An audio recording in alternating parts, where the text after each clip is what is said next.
बारिश का मौसम था। बादल गरज रहे थे, बिजली चमक रही थी और मिट्टी की खुशबू पूरे गांव में फैल चुकी थी।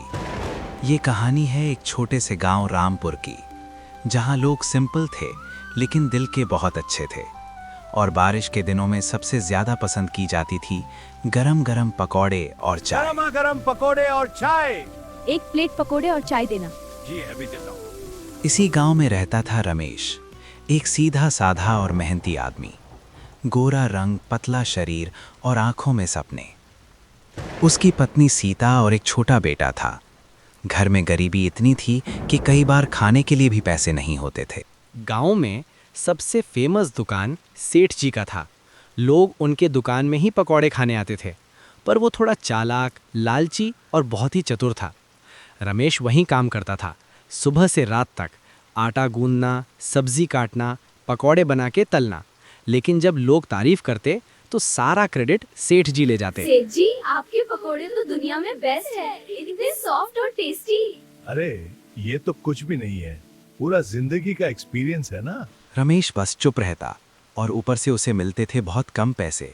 सब मेहनत उसकी और नाम सेठ जी का। एक दिन सेठ जी चिल्लाया, चोर, पैसे चुराए तूने।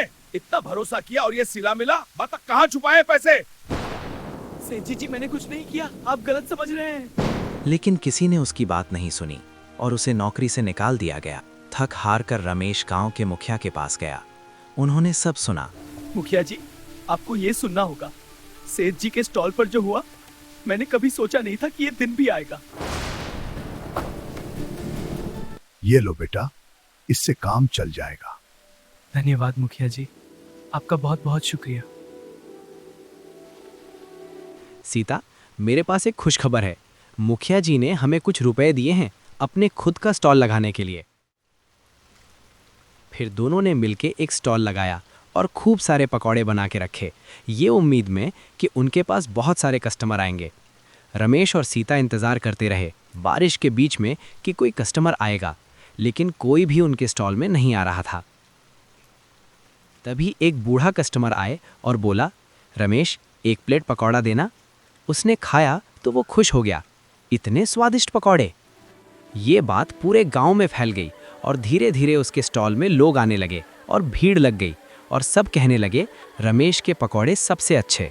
उस दिन वो दोनों मिलके बहुत पकौड़े बेच दिए थे। फिर दोनों मिलके रुपए गिन रहे थे और एक दूसरे को देखकर खुश हो रहे थे। अरे कोई भी नहीं है, इतनी बारिश में भी कोई नहीं आ रहा। देखो उस दुकान पे भीड़ है, मेरी तरफ कोई नहीं देख रहा। ये तो मेरा दिन ही खराब है, सब बेच रहे हैं और मैं यहाँ अकेला। ये सब सेठ जी को जब पता चला तो उसने सोचा कि रमेश को बुद्धू बना के फिर से अपने दुकान में ले आता हूँ। तो वो उसको मनाने रमेश के दुकान गया, पर ये सब देखकर सीता गुस्से से सेठ जी के ऊपर चिल्लाने लगे। सेठ जी, आपकी हिम्मत कैसे हुई? आपने हमारे साथ ये धोखा किया। अभी ये सब बंद कीजिए। ये सब सेठ जी बर्दाश्त नहीं कर पाए और वो पुलिस लेके आ गया और रमेश पर इल्ज़ाम लगाने लगा कि ये भिखारी मेरे दुकान से रुपए चुराकर अपना दुकान खोला है। गांव वाले भी सोचने लगे कि सच में इसके पास इतना रुपए कहाँ से आ गया। तभी ये सब देखकर मुखिया जी आ गए और सच सबके सामने ला दिया। ये देखिए इंस्पेक्टर साहब, ये सबूत है कि वो बेचारा बिल्कुल निर्दोष है। असली दोषी ये खड़ा है हमारे सामने। पुलिस ने सबूत देखकर सेठ जी को गिरफ्तार कर लिया और रमेश पर झूठा इल्जाम लगाने के चक्कर में उसे जेल भी हुई। रमेश की मेहनत और सच्चाई जीत गई। उसका स्टॉल गांव का सबसे फेमस पकौड़ा स्टॉल बन गया। याद रखिए, मेहनत और सच्चाई कभी नहीं हारते।